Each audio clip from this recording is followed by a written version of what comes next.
ये जो हमारा जन्म हुआ ये भाग्य के अधीन नहीं है, ये नवीन भाग्य निर्माण करने के लिए है। नहीं तो आदेश ही नहीं देते भगवान। पशुओं को आदेश नहीं दिया जाता क्योंकि वो भाग्य के अधीन है। केवल मनुष्य शरीर को आदेश दिया गया है। किसी देवता को भी आदेश नहीं दिया गया कि आप ये करो ये ना करो, क्योंकि वो वही करेंगे जो उनके सुकृत है, उसके अनुसार बस भोग भोगेंगे। आगे कुछ नहीं कर सकते, नवीन कर्म नहीं कर सकते, न नारकी जी कर सकते हैं, न स्वर्ग के कर सकते हैं। सब अपने अपने परिणाम को केवल भोग रहे हैं। यहां परिणाम उपस्थित करने का अवसर है। आप जो चाहो अपना परिणाम कर सकते हो। आप चाहो नरक जाओ, चाहे स्वर्ग जाओ, चाहे नारायण बन जाओ, जो चाहो कर सकते हो। मनुष्य शरीर है तो ऐसा शास्त्र स्वाध्याय और पंडिताई ज्ञान किस काम का, जो भगवत प्राप्ति प्रारब्ध पे छोड़ दे। तो कुछ जन हैं जो शास्त्र स्वाध्याय करके या संतों की वाणी सुनकर इस विचार में आते हैं कि मुझे क्या करना चाहिए, परिवार का पोषण या भगवत प्राप्ति। दो विभाग कर लिए इसलिए खतरा है, निर्णय नहीं कर सकता। और सही पूछो तो दो विभाग है नहीं, एक ही बात है। समझ जाओ तो वहीं वहीं भगवत प्राप्ति हो जाएगी।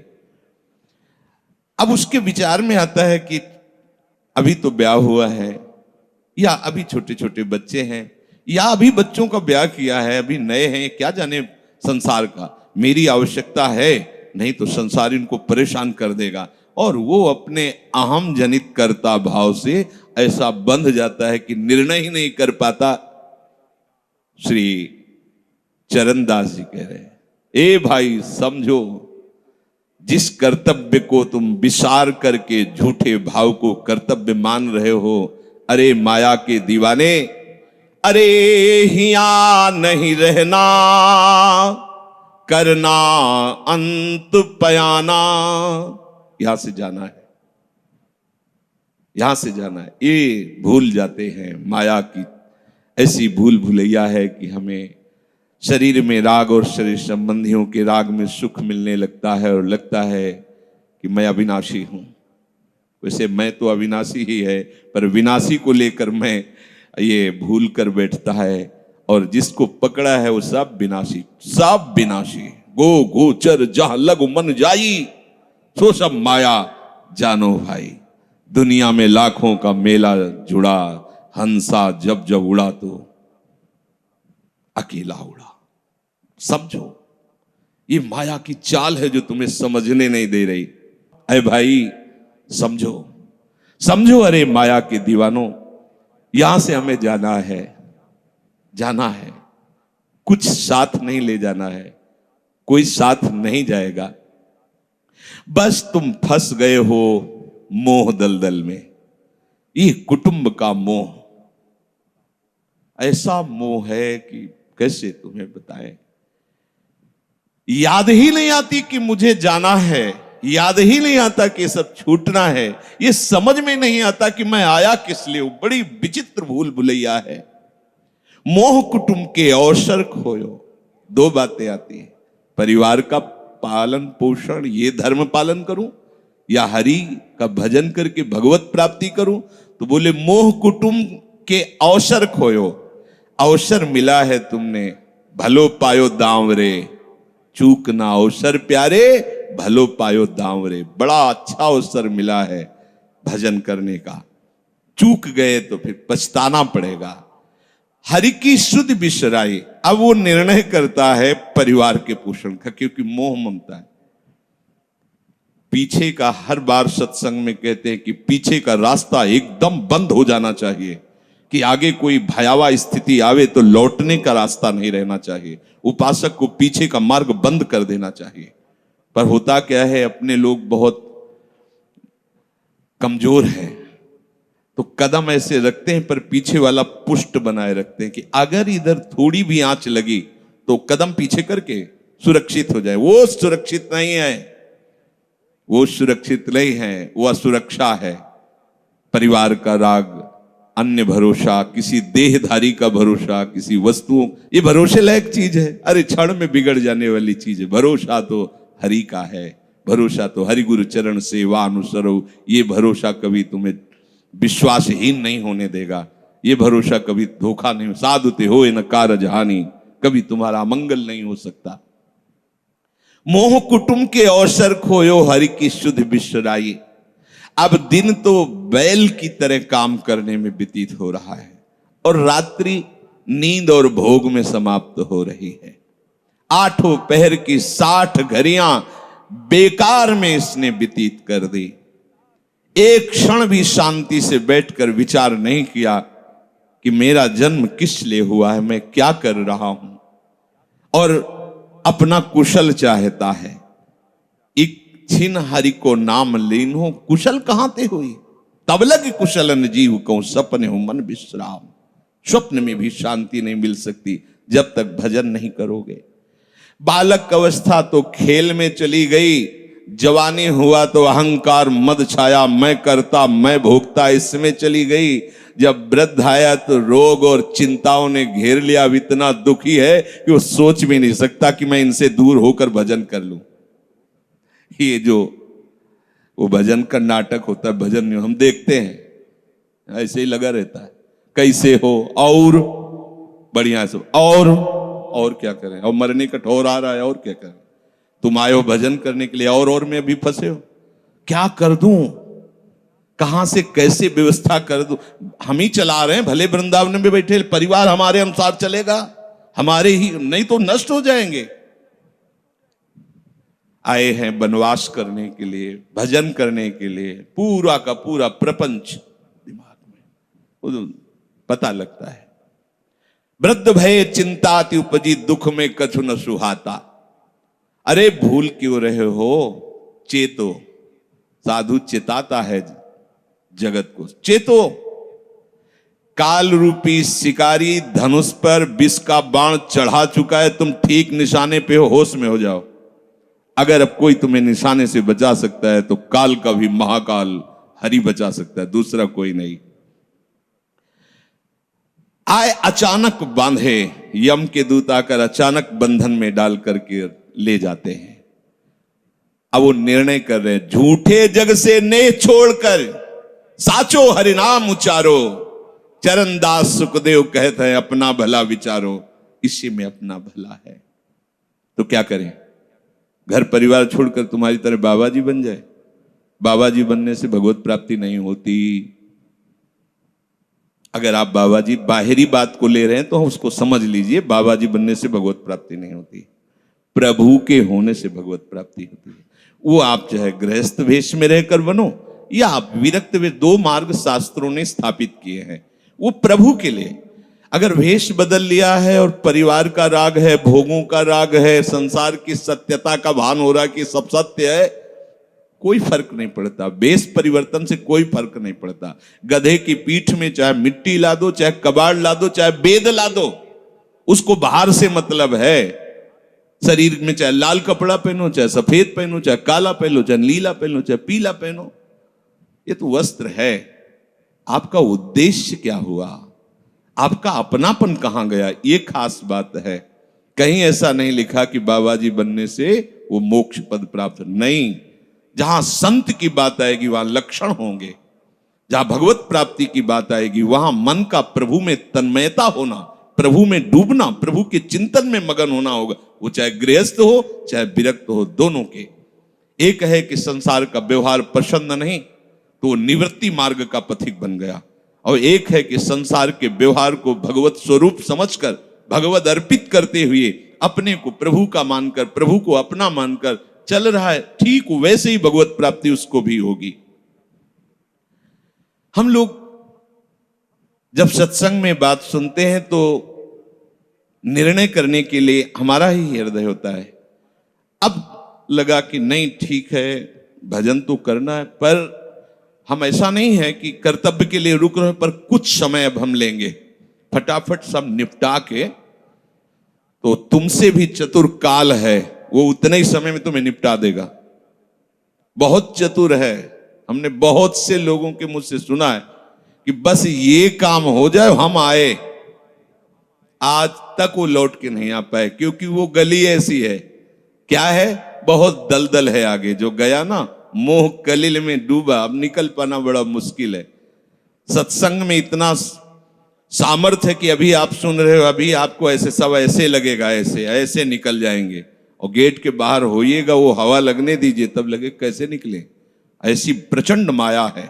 इसीलिए तन ही राख सत्संग में तो मन ही प्रेम रस भेयो, तब मन प्रेम रस में बराबर सत्संग होता रहे, बराबर साधु संग मिले। ऐ साधो, ये तमाशा है, तमाशा बस 2 घड़ी का तमाशा है। यहां जितने इकट्ठे हुए हो ये सब मिल नहीं सकते। माता पिता भाई बंधु सब बिछुड़ते चले जा रहे हैं। जो ही आकर सब इकट्ठे मिले हो, ये कभी इकट्ठे नहीं रह सकते। ये कुछ समय का है। संतों ने इसे 2 घड़ी का है, ऐसे ऐसे व्यतीत हुआ। हम लोग परिवार को अपना मैं मानकर, मेरा मानकर के जो पोषित कर रहे हैं, वो कुछ समय के लिए है। जैसे नाव नदी के ऊपर बाट बटाऊ आए, मिल मिल जुदे होए पल माही आप को जावे। जैसे नदी पार करने के लिए 50 लोग इकट्ठे हुए नाव में बैठे, नाव किनारे पहुंचे, सब अपने अपने मार्ग को चले जाते हैं, कोई किसी का साथ नहीं देता है। ऐसे ही मृत्यु का समय आया, चला आप कितना भी प्यार करो, वो लौट के आपसे पूछने के लिए नहीं आएगा आप कैसे हो। या आपने कितना भी सबके लिए किया है, मोह से युक्त होकर अपना जीवन, विशेष जीवन आपने दे दिया, लेकिन आपकी क्या दुर्गति होगी किसी को कोई परवाह नहीं है। फूंक ताप के 10-5 दिन में वो जो दिन क्रिया हुई, इसके बाद सब मौज मस्ती में होते हैं। कोई तुम्हारा चिंतन, कोई तुम्हारा नाम नहीं लेगा, कोई तुम्हारे लिए आंसू नहीं बहाएगा। वो अगर कोई रोता है तो हमने सुना है कैसे रोता है। आज तक हमने जो कहा वही इन्होंने पूरा किया, मतलब अपनी कामनाओं की पूर्ति के लिए रोता है। अब कौन हमारी बात सुनेगा। तुम कितना हमें चाहते थे, कोई नहीं उतना चाहता। क्या कह के रो रहा है, क्या कह के रो रहा है? अपनी कामनाओं की, स्वार्थ की पूर्ति के लिए रो रहा है, तुम्हारे लिए नहीं रो रहा। वो ये भगवान का बगीचा है संसार, रंग बिरंगे फूल हैं। कुछ तो कली ही मुरझा कर नष्ट हो जाती है, कुछ फूल खिलकर नष्ट हो जाते हैं, कुछ में ऐसी सुगंध आती, थोड़ा सुगंध फैलती, वो भी नष्ट हो जाते हैं। ये बगीचा केवल देखने में सुहावना लगता है बड़ा भयावना। इसमें मृत्यु का तांडव हो रहा है। आप देखो, प्रतिपल मृत्यु भयावा, पर कैसी माया है। सामने वाला पतिंगा जला, फिर भी वो जाके उसी में जलता है। ऐसे फूंक के आ रहे हैं एक को, और उनको ये वैराग्य नहीं हो रहा कि मेरे शरीर की भी यही दशा होनी, मुझे कुछ कर लेना चाहिए। ऐसी कुछ कर लेना चाहिए जिससे हम कालातीत अवस्था को प्राप्त हो जाए। क्यों नहीं कर पाता? दारा सुत संपत्ति को सुख, ज्यों मोती ओस बिलावे, यहाँ ही मिले और यहाँ ही नासे, ता क्यों पछतावे। अरे भाई, ये पुत्र और परिवार का मिलन और ये सुख ऐसा है जैसे पत्ते में ओस की बूंद, कितने सेकंड में ढल जाएगी कुछ पता नहीं। ऐसे ही ये है। बड़े हर्षित हो रहे हैं, बाजे बजवा रहे हैं, बहुत दिनों बाद लड़का हुआ है, फूले नहीं समा रहे, और काल की अवधि बहुत अलु खत्म। अब वो बूंद जो है पत्ते में गिर गई। अब किस बात को लेकर यहां खुशी मनाई जाए, किस बात को लेकर हम यहां गर्व करें? बहुत सावधानी की जरूरत है। जो यहां मिला वो यहीं छूट जाएगा। आप जब जाओगे तो आपके साथ हरि भजन वो किया नहीं, आपके साथ ही हरि उनको माना नहीं। क्या करो? कुछ दे दे। क्या? सबको सुख देने की भावना, सब में प्रभु की भावना। जो भी तुम्हारे पास मन वचन कर्म से प्राप्त हुआ है वो सबको सुख देने के लिए है, सब में प्रभु है। ये बात समझ में नहीं आएगी। सबको क्यों सुख दें? क्योंकि सुख मिलना है। आप सिद्धांत समझो, आप सबके सुखों को खींच करके उनको दुख देकर सुखी होना चाहते हो, तो वो दुख लौटकर बड़ा भारी रूप रख करके आपको भोगना पड़ेगा। आप दूसरे को सुख दिए तो सुख लौट के बड़ा भारी सुख आपको देगा। ये सिद्धांत समझो ना, पर समझ ठीक है नहीं। तो हम दूसरे को दुख दे करके अपने को सुखी मानना चाहते तो वो दुख बहुत बड़ा रूप रख के आता है और हम दुखी हो जाते हैं। नहीं, आज तक तो सब लोग सुख के लिए ही कर रहे हो, तो सुखी हो जाना चाहिए। मतलब गलत है, कहीं ना कहीं सिद्धांत गलत है। सत्संगति को लाभ बड़ो है, साधु भक्त समझावे, चरण दास ही राम सुमिर ले, गुरु सुखदेव बतावे। चरणदास जी कह रहे तुम्हारा परम हितकारी हरि है, उसी से नेह लगा लो, सदगुरु के वचनों पर विश्वास करो, प्रभु के नाम का निरंतर रटन करो। अब ये बात हमारी समझ में आई सत्संग के द्वारा कि हमारे जीवन के जो दो उद्देश्य बन रहे थे कि एक तो क्या करें, परिवार का पोषण करें या हरि भजन करें, तो दो भाव जो बने थे उनको तो मिटार दो, दो है ही नहीं। घर गृहस्थी में जो है बिल्कुल उसे बंधनकारी मत समझो, प्रभु का सब कुछ मानकर नाम सुमिरन करते हुए जो सेवा करो। अरे बड़ा आनंद आता है। आपको लगता है कि बैठकर भजन होता है, बिल्कुल ये मन की चाल है, नहीं होता। मन को भजन में नहीं लगाओगे तो चाहे पड़े रहो चाहे बैठे रहो, भजन नहीं होने वाला। और अगर भजन में लगाओगे तो फावड़ा चलाते हुए भजन होगा। जब नाम का अभ्यास करना था तो नई अवस्था थी, तो गुरुजन हर समय सेवा में लगाए रहते थे। बड़ी बड़ी पत्थर की शिलियां आश्रम में थी, उठा उठा कर उनको जमा कर खोद के बना बराबर करना, तुलसी का बगीचा लगाना, गेंदे का बगीचा लगाना, और वृक्षों को हैंड पैप से भर भर के पानी 100 बाल्टी खूब सींचना खूब, और उसमें भी नाम स्मरण करना। और जो पूर्व सदगुरुदेव भगवान थे बड़े ही बाहरी कठोर नियम वाले, और उस समय नाम का अभ्यास उसी समय करवाया गुरुदेव भगवान ने। ऐसे नाम पूरे में सोने लगाना, पर गुरुदेव भगवान की कृपा से ये समझ में आया। तो हमें लगता है कि कोई भी काम करते हुए भजन हो सकता है, कोई भी। अरे जब युद्ध हो सकता है तो और क्या बात है। अब बोलो आपका निर्णय कि मैं परमार्थ में जाऊं या व्यवहार ठीक करूं। हम कह रहे हैं वो व्यवहार ही परमार्थ बना लो ना, भागने की जरूरत कहाँ है। और जब आपकी अरुचि बढ़ेगी, वैराग्य बढ़ेगा, तो तुम्हें कोई रोक नहीं पाएगा। वो तो स्थिति आएगी, और अगर स्थिति के लिए बिना तुम भागोगे तो यहां के वही प्रपंच करोगे, यहां भी वही प्रपंच करोगे, भजन नहीं होगा। तो पहले तो साधक को इस बात को लेकर संदेह होता है कि संसार का व्यवहार करना कर्तव्य है या भजन करके भगवत प्राप्ति करना कर्तव्य। अब उसका सत्संग के द्वारा निर्णय होता है, चाहे शास्त्र का चाहे संतों का, कि नहीं नहीं मुझे तो इस जन्म में भगवत प्राप्ति करनी है। संसार के इन सब कार्यों को तो बहुत जन्मों में किया है, अब इस जन्म में भगवत प्राप्ति करनी है। ऐसा निर्णय सत्संग से होता है। जब ऐसा निर्णय हुआ तो भोग उसे कड़वे लगने लगे। ये शरीर का विलास, इंद्रियों का विलास उसको एक दुखद लगने है, कैसे कैसे छोड़ूं, कैसे हटूं। अब उसी को वैराग्य कहते हैं। अब उसके अंदर वैराग्य बढ़ने लगा। जब वैराग्य बढ़ने लगा तो वो प्रभु की तरफ चलने के लिए उतावला हुआ। अब उसके सामने प्रभु की तरफ चलने के लिए जो बताने वाले वो शास्त्र हैं और वो संत जन हैं। अब इतने संत जन हैं कि उनकी सबकी अलग अलग साधना है, अलग अलग उपासना है। इतने शास्त्र हैं कि उनकी अलग अलग धाराएं हैं, और बिना इसके कल्याण नहीं होगा। सब कोई कहता है हमारा मार्ग ठीक है, सब सिद्धांत कहते हैं इससे भगवत प्राप्ति, इससे भगवत प्राप्ति, इससे ऐसा, इससे।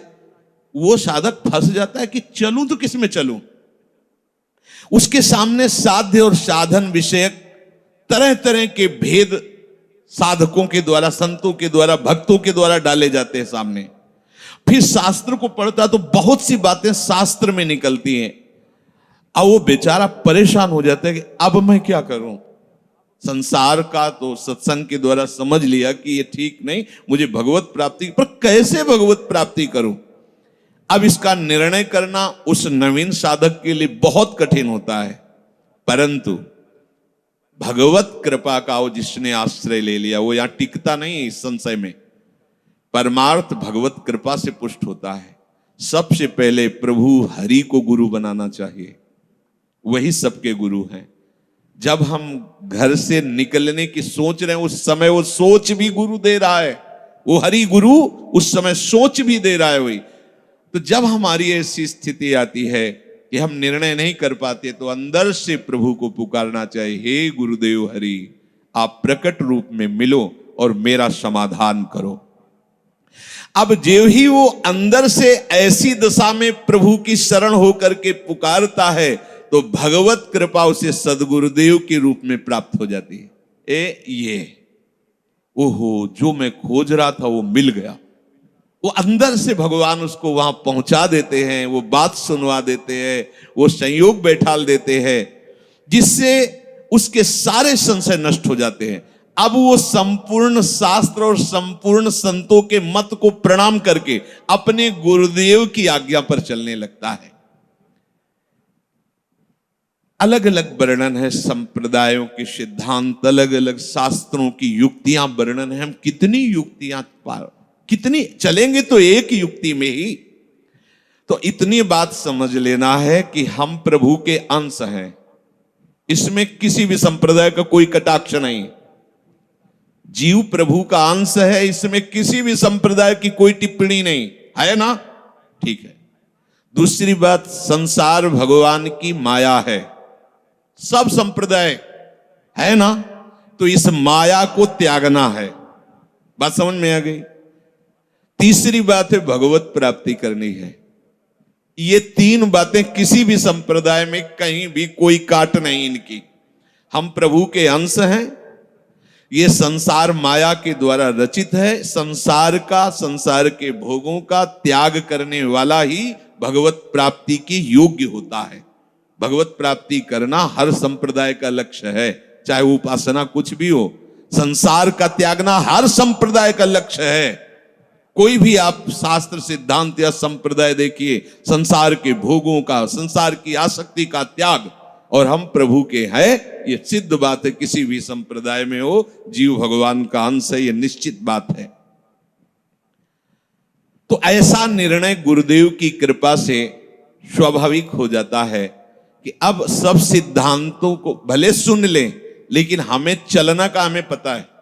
हमारे गुरुदेव ने हमें बता दिया है, हमारे माई श्यामाजू को राज, हमें चलना है। राहो को काहू मनई दिए, पर मेरे प्राणनाथ श्री श्यामा शपथ करो तृण छिए, मन क्रम वचन त्रिशुद्ध सकल मत, हम श्री हित हरिवंश उपासी, हा हरि रा राधा वा वृंदावन सा सहचरी। साधक की बुद्धि गुरुदेव के प्रताप से उपासना में निश्चल हो जाती है। एक एक बात को समझिए। प्रभु कह रहे, जिस काल में शास्त्रीय मत भेदों से विचलित हुई तेरी बुद्धि निश्चल हो जाएगी, परमात्मा में अचल हो जाएगी, उसी काल तू योग को प्राप्त हो जाएगा। कैसे होगी निश्चल? अगर हम शास्त्रों में भटकते रहो, कई बार समझने के बाद भी ये निश्चय होता था कि ये आश्रय ठीक है या अहम ठीक है। क्योंकि जब एको हम बहुत श्यामा वही ब्रह्म बहुत रूप, मैं भी तो ब्रह्म हूं ना। मैं भ्रम से अपने को अंश मान रहा हूं, भ्रम से अपने को जीव मान रहा हूं, भ्रम से अपने को शरीर मान रहा हूं, वही हूं। सेवक से विभाव बिन भव न तरी उर्गारी। काकभूषण जी कह रहे, बिना सेवक और स्वामी के भाव के संसार से तरा नहीं जा सकता। एक में है सेवक स्वामी भाव के बिना नहीं तरा जा सकता, और एक है कि जब तक सेवक स्वामी भाव भेद है तब तक अविद्या है, अविद्या है तो मोक्ष नहीं। बड़ा झंझट है, बड़ी समस्या है। उसका समाधान केवल गुरुदेव के वचन से होता है। मोक्ष मूलम गुरु कृपा, वो बता दी, ऐसे चलो बस। दूसरे के लिए सुनना, दूसरा कोई गलत नहीं है। बहुत से मार्ग हैं, बहुत से संप्रदाय हैं, बहुत से सिद्धांत है। हम सब संप्रदाय, सब सिद्धांत, सब मार्गों को एक साथ नहीं निर्वाह कर सकते। एक मार्ग में चलेंगे तो जो हमें गुरुदेव मिले भगवत प्रेरणा से, उनके द्वारा बताई हुई साधन पद्धति में अपनी बुद्धि निश्चल कर दे। निश्चल कोटि जन्म लग रगर हमारी, बरऊ शंभुनता राहु कुमारी, इसे निश्चलता कहते हैं, इसे अटल कहते हैं। चाहे जितनी परीक्षा ले लो, चाहे जैसा दुख दे दो, चाहे जैसा प्रलोभन दे दो, लेकिन अब अपने प्रियाजू के गोरे चरणार बिंदु के सिवा अन्य आश्रय नहीं ले सकते। ये अचल बुद्धि हो गई। साधक की बुद्धि निश्चल हो जाती है कि अब तो मुझे केवल प्रिया प्रीतम का नाम रटना है, प्रिया प्रीतम की सेवा करनी, प्रिया प्रीतम के भरोसे में रहना और प्रिया प्रीतम के पास ही जाना है। ये निश्चय लगभग लगभग ऐसा तो हो गया होगा, क्योंकि सत्संग सुन रहे हैं बहुत काल से। कई बार सत्संग में कहा चित्त का समाधान हो जाना ही उपासना की परिपक्वता है। यदि आपसे कोई प्रश्न करे कि आपका उपासना का स्वरूप क्या है, तो श्री राधाजुग चरण निवास, बस आगे कुछ है ही नहीं। हमारा केवल उपास्य तत्व प्रेम, प्रेम का मूर्तिमान स्वरूप लाडली लाडली के गोरे चरणारविंद, बस। भजन साधन ये सब उनकी कृपा से हो रहा है। हमारा लक्ष्य केवल लाडली, भरोसा केवल लाडली, अपनापन केवल लाडली। अभी जीत गए, अभी जीत गए। ज्यादा जैसी तरिवंश प्रपंच बंच सब काल ब्याल को खायो, यह जिए जान श्याम श्यामापद कमल संग सिर नायो। मुझे प्रियालाल को प्राप्त करना ये दृढ़ निश्चय हुआ गुरुदेव की कृपा से। ऐसा दृढ़ निश्चय होने वाली बुद्धि को अचल कहते हैं। जब दृढ़ निश्चय हो जाता है तो साधन अब सिद्धावस्था में परिणित होने लगता है। ध्यान रखना, जब तक ये करें कि ये करें कि ये करें कि ये करें ऐसा चलता रहता है तब साधक रहता है। और जब ये निश्चय हो गया है अब उसका साधन सिद्धावस्था की तरफ जा रहा है, क्योंकि अब उसको निश्चय की जरूरत नहीं, वो हो चुका है। प्यारी जो प्यारे जो वृंदावन धाम, नाम रूप लीला उनके गुणों का गायन, ये हमारा तय हो चुका है। इसमें कोई मिलावट नहीं होगी। अब साधन नहीं हो रहा, अब वो धीरे धीरे परिपक्व हो रहा है, गाढ़ हो रहा है, वो सिद्धावस्था की तरफ जा रहा है। तभी प्रभु कह रहे हैं कि बुद्धिस्तदा योग मवाप्स्यसि, अब वो योग को प्राप्त हो रहा है। निश्चय हो गया, अब योग को प्राप्त। देखो निश्चय है कि नहीं, ना हो तो कर लीजिए। अब हमें साधन संबंधी जिज्ञासा नहीं रहनी चाहिए कि मुझे क्या करना है। अगर ये जिज्ञासा रही मुझे क्या करना है तो सब किया कराया माटी हो गया। मुझे क्या करना है, प्रियाजू कहूं, प्रियाजू के लिए श्वासें, प्रियाजू के लिए शक्ति है, उन्हीं के द्वारा दी, उन्हीं की, चाहे गृहस्थी में हूं चाहे विरक्ति में हूं, प्रियाजू कहूं, प्रियाजू के लिए चेष्टा करूं। प्रियाजू ही हमारी मालिक है, हमारे जीवन का पूरा अधिकार प्रियाजू को है। अब वो दुख दें सुख दें, लाभ है हानि है, दुर्गति है नरक है स्वर्ग है, इसकी मुझे कोई परवाह नहीं। इतना तो निश्चय हो जाना चाहिए। और इतना निश्चय हो जाए तो भगवान से भी कृपालु हमारी लाडली जी हैं। भगवान को बहुत करुणा समुद्र कहा गया है भी, लेकिन उस करुणा समुद्र का गाढ़ रूप श्री लाडली जी महाराज हैं। अरे इनके भरोसे हो जाने पर अलबेली सरकार है, कहीं आज तक पर जल्दी कोई भरोसा इधर का पा नहीं पाता, क्योंकि ये एकांतिक महल है। और जिसे भरोसा मिल गया और निहाल हो गया, निहाल हो गया। अब उसे प्रियाजू के साथ नित्य संयोग का अनुभव होने लगेगा। ध्यान दीजिए, बुद्धि का निश्चय, उपासना का परिपक्व अवस्था की तरफ पदार्पण हो रहा है। अब उसे प्रतिपल लग रहा है कि प्रियाजू हमारे साथ है। लग नहीं रहा है, छिन छिन बिहरत संग, सेवक जी कह रहे हैं, छिन छिन बिहरत संग, छिन छिन निरखत प्रेम भरी, और छिन जस कहत अभंग, ये जो कृपा हरिवंश की। निश्चय में जितनी कमी होती भगवत प्राप्ति में उतनी ही देरी होती है। निश्चय में जितनी कमी होती है भगवत प्राप्ति में उतनी देरी होती है। क्रिया से भगवत प्राप्ति नहीं है, निश्चय से भगवत प्राप्ति है। निश्चय गुरु कृपा से होता है, गुरु वचनों से होता है, सत्संग से होता है। जब बुद्धि अपने आराध्य देव में निश्चल हो जाती है तो उसे नित्य योग का अनुभव होने लगता है। संसार से संबंध विच्छेद करने के लिए बुद्धि को निश्चल होना ही चाहिए। अगर निश्चल, तभी हम कई बार कहते हैं माता पिता का भरोसा रखेंगे तो आप हमारे आराध्य देव और गुरुदेव के वचनों पर चल ही नहीं सकते। भोगेश्वर प्रसक्ता नाम तया प्रहृत चेतसाम व्यवसायत्मिका बुद्धि समाधो न विधीयते, नाटक हो जाएगा। अगर ऐसा होता तो रघुनाथ दास गोस्वामी जी जगन्नाथ जी में अखंड भंडारा शुरू कर देते। हलवाई भेजे थे, रुपए भेजे थे, दोनों पिता जो भाई थे बड़े अरबपति खरबपति उस समय थे। मजूमदार पदवी उनको प्राप्त थी, पूरा राजा महाराजाओं जैसा नहीं। जगन्नाथ जी के सिंहपौर पर खड़े होकर भीख मांगकर खाते और वो सब त्याग दिया। ये है परमार्थ का स्वरूप। ऐसा संसार से संबंध विच्छेद करने के लिए तैयारी करनी ही है।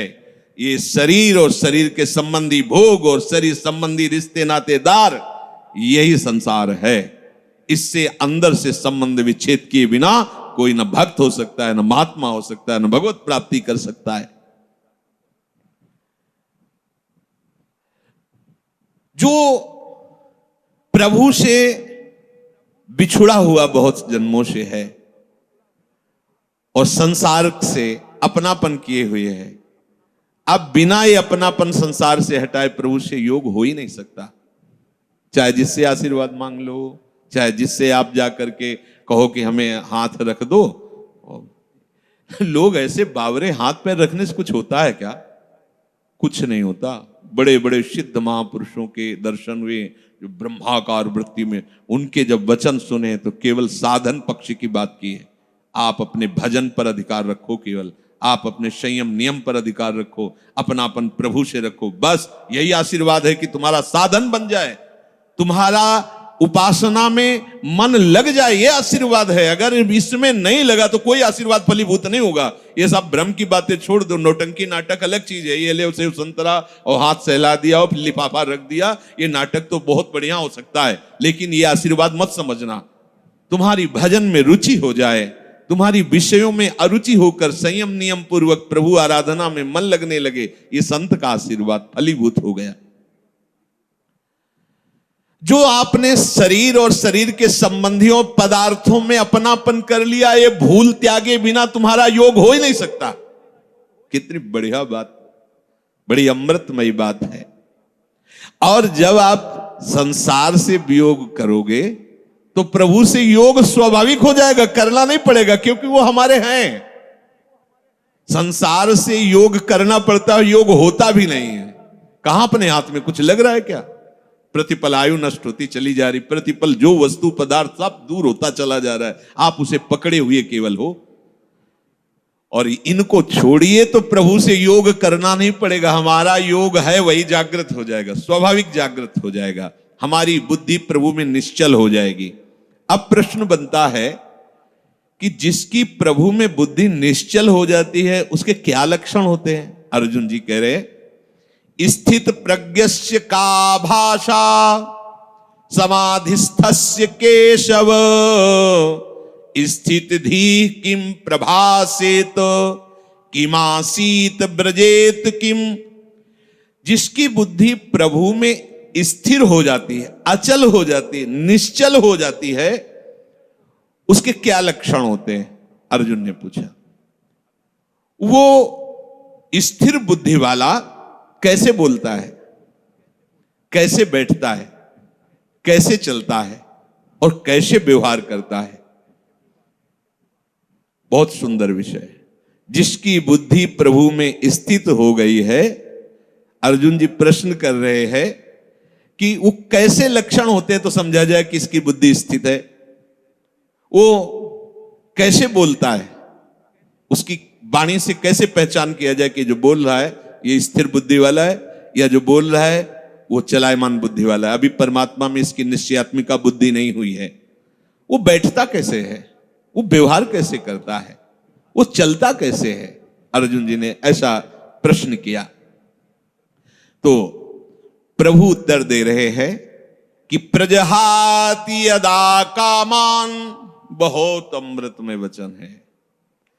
प्रजहाति यदा कामान सर्वान् पार्थ मनोगतान् आत्मन्येवात्मन तुष्टः स्थित प्रज्ञस्तदोच्यते।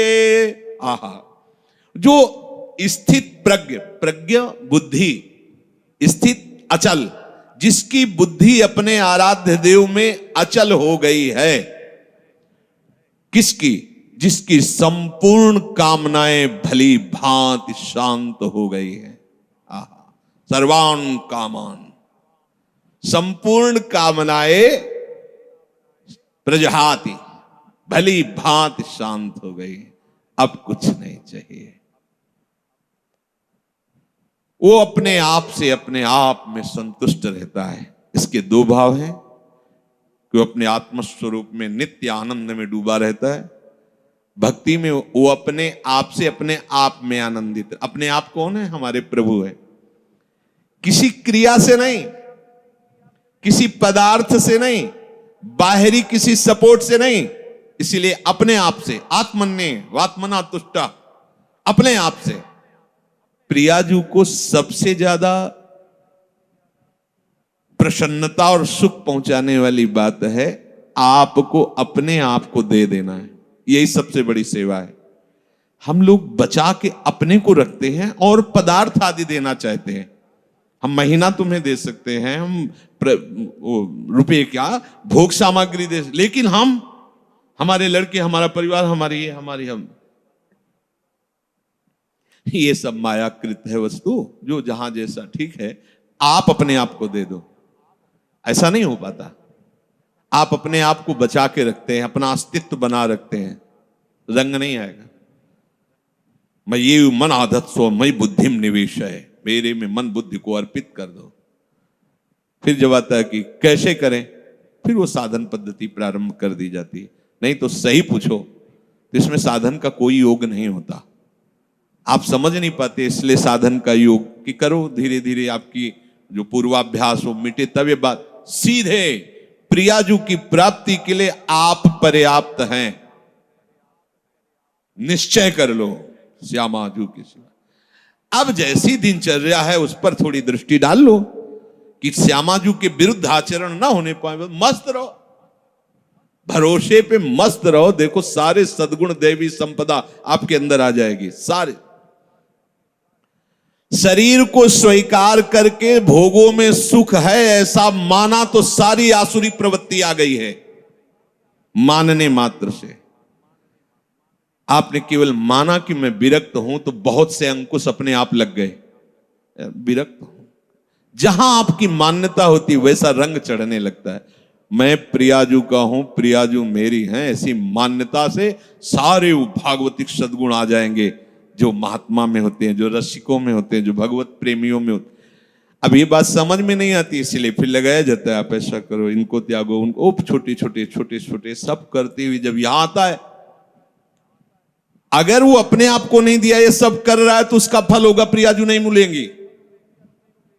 अपने आप को कर तो अभी से समझ लो, अभी से आपको प्रियाजू मिलेंगे, अपने आप को समर्पित। पर समर्पित का कोई अस्तित्व नहीं होता। जैसी रूपलाल हित हाथ बिकानी, निधि पाई मन मानी। अब ये समझ पाओ तो समझ पाओ, नहीं तो फिर साधन में लगो धीरे धीरे। जब साधन में लगते जाओगे तो अभी क्या है, इतनी बहिर्मुखता है कि फिर क्रियाओं को, फिर क्रिया जिनसे होती है उन करणों को जब हम धीरे धीरे उधर मोड़ने लगते हैं, तो चूंकि इन्हीं के पीछे हम चल रहे थे, यद्यपि उल्टा है बात, इन्हीं के पीछे चल रहे थे, इसलिए धीरे धीरे लगने लगता है मैं प्रियाजू का हूं। ये बहुत लंबा सफर है। अगर आप स्वीकार कर ले मैं प्रियाजू को, तो आपके करण और आपकी चेष्टाएं सब अभी इसी क्षण से प्रियाजू को समर्पित होने लगेंगी। वो समझ नहीं आती, क्योंकि बहुत समय से अपनापन शरीर और शरीर संबंधी भोगों और शरीर संबंधी रिश्ते नातों में, इसलिए कहने का होता है अरे नहीं अब तो हमारे माता पिता आप ही हो। अब तो जब अवसर आता है तो माता पिता के पास होते हैं। एक भी बात गुरु की नहीं माननी, एक भी बात शास्त्र की नहीं। ये कहने सुनने से कोई बात नहीं बनती, स्वीकृति से होता है। यहां प्रभु कह रहे हैं प्रजहात यदा कामान सर्वान पार्थ मनोगतान। जब उपासक ये निश्चय कर लेता है कि प्रभु के सिवा मेरा कोई नहीं, अब जो कामनाएं होती वो सुख के लिए होती। कोई भी कामना, ये खाऊं, ये देखूं, ये सुनूं, चलो हमारी ऊंची स्थिति नहीं, पर उसे हम प्रियाजू के ऊपर छोड़ देते हैं। अगर हमें हलवा मिलना है पाने को, तो तुम ना करो, तुमको वही पाना पड़ेगा। जिधर भी जाओगे हलवा मिलेगा, क्योंकि तुम्हें पाना है प्रियाजू को। और नहीं पाना है तो चिंतन ही करते रहो, मिलना नहीं है। क्योंकि आप तो काहे को चिंतन, अगर कामना स्फुरित भी होती है तो उसे सीधे प्रियाजू को समर्पित करो। देखो प्रियाजू ये बात है, एक तो समर्पित करने की जरूरत नहीं, उनका मकान वो खुद जान रही, कौन सी खिड़की टूट रही, कौन सा कहां क्या हो रहा, उनका मकान है ये। बिल्कुल सीधे समझो, जब मकान नाम में कर दिया तो उसकी छिपकली भी उसी में हो गई, जाला भी हो गया, मकरी भी हो गई, और उसकी जो गंदगी वो भी उन्हीं के नाम हो गई।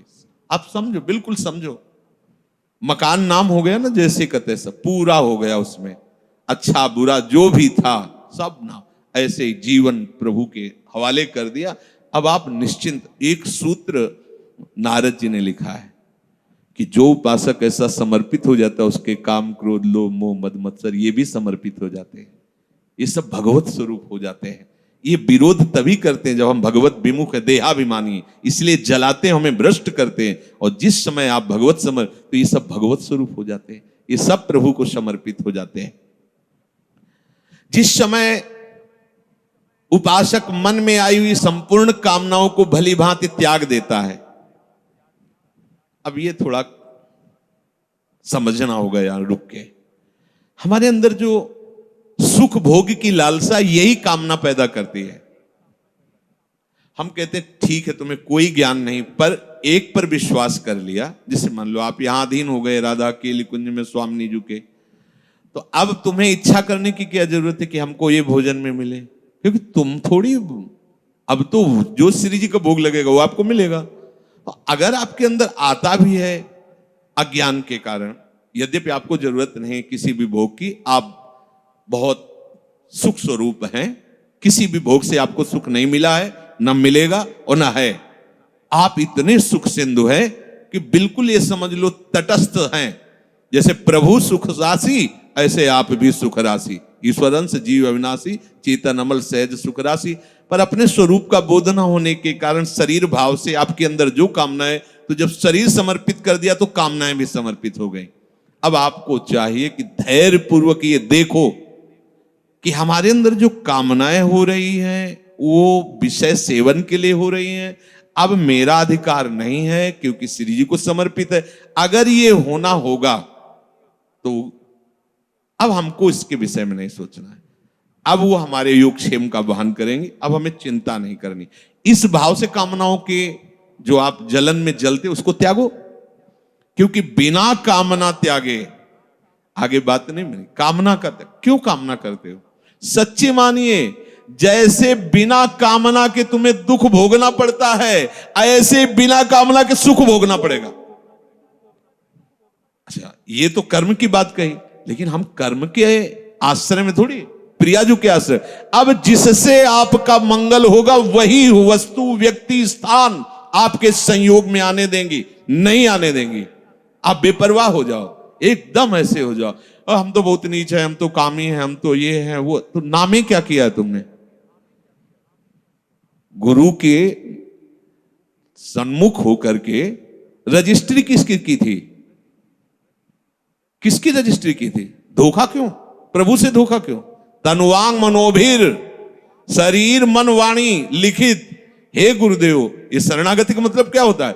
हे गुरुदेव, जैसे जज के सामने नहीं कि हम अपनी संपत्ति इनको ट्रांसफर करते हैं, तो हे गुरुदेव, आपने जो परिचय बताया प्रिया प्रीतम का, आपने जो नाम दिया, आपने जो मंत्र दिया, आप तन मन वाणी सब आराध्य देव के चरणों में समर्पित है।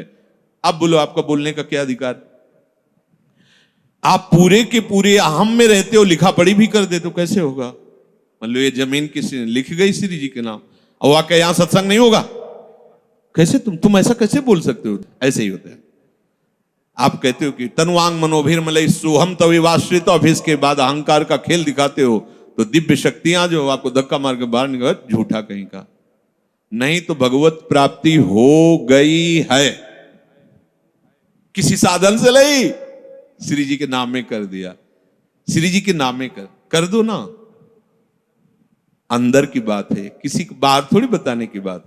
अब आप अभी निश्चिंत हो गए, जब पवाएंगे पालेंगे, जब सुलाएंगे सो जाएंगे, जब जगाएंगे जग गए, जब जो सेवा करवा रहे हो सेवा हो रहे, नहीं हो रहा तो हमारी भगवत प्राप्ति है। क्योंकि हम जितने बूढ़े शरीर वाले हो चाहे जवान शरीर वाले हो, क्रियापरायण हो चाहे निष्क्रिय हो, हम अपने आप को श्री जी के हवाले कर दिया है। कामी है, क्रोधी है, लोभी है, मलिन है, जैसे भी है, जैसे पूरा का पूरा मकान आपके नाम। अब बेपरवाह हो जाओ, पर करते नहीं हो इसीलिए बेपरवाह नहीं हो। अगर कर दो तो अभी नाच पड़ोगे, बाजी जीत। तभी तो बलिहारी गुरु चरणों की होती है, ऐसे थोड़ी बलिहारी। इतना बड़ा समस्या ऐसे मिटा दिया, बलिहारी बलिहारी बलिहारी हृदय में बार नाम सुकृत धन अपनी जीवन अति हित मान देत वरदान। ये हमें बहुत बड़ी वस्तु मिल गई। अब जब समस्त कामनाओं का त्याग करके एकमात्र निश्चल बुद्धि प्रभु में होती है तो उसे कहा जाता है स्थित प्रज्ञ। ऐसा समझ लो जैसे भुना हुआ चना,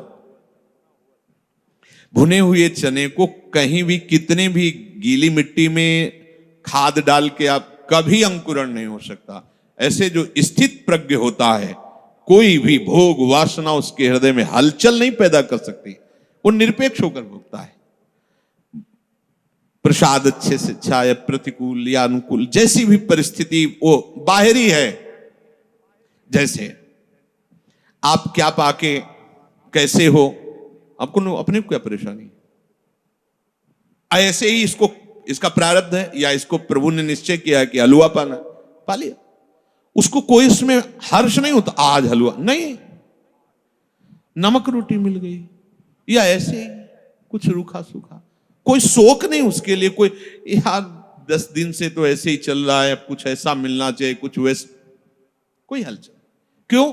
क्योंकि वो भोगता नहीं, वो शरीर नहीं है, प्रियाजू को अर्पित जैसा जो कुछ। अब ये थोड़ा समझना चाहिए, कब समझोगे, कब इस पे चलोगे। स्थित प्रज्ञ वही है, उसी की बुद्धि प्रभु में निश्चल मानी जाती है, जो सर्व कामनाओं का त्यागी होता है। कोई खास बात नहीं है, और इतनी बड़ी बात है कि जन्म जन्म रगड़ करते रहो फिर भी इससे नहीं निकल पाओगे। और इतनी हल्की सी बात है, कनेक्शन कटा पूरा सब खत्म, से ले चलो पूरा सब खत्म। अहंकार केवल श्री जी के चरणों में, अपनापन श्री जी के चरणों में कर लो, ये सब ठीक हो जाए। सब बिगड़ा रहे तो भी भवन किसने खरीदा है? ये भवन किसका है? खंडहर पड़ा है, टूटा है, जाला है, कोई शोभा नहीं, बैठने लायक नहीं है, बढ़िया है, लेकिन खरीदा किसने?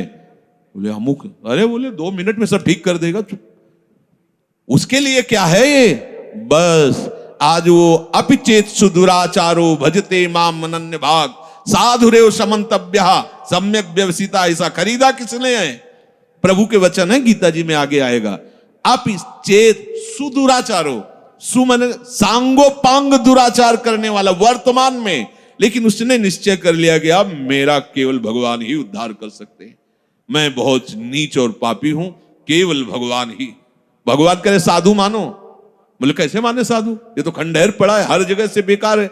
बोले हम बनवा देंगे, हम बनवा देंगे। अच्छा, उनके बनवाने में ईंट गारा की जरूरत नहीं, दृष्टि में बदल जाएगा। मैं बनाऊंगा साधु से, करो सत्य ते साधु, सब ठेका ले लिया, अब बात बन गई।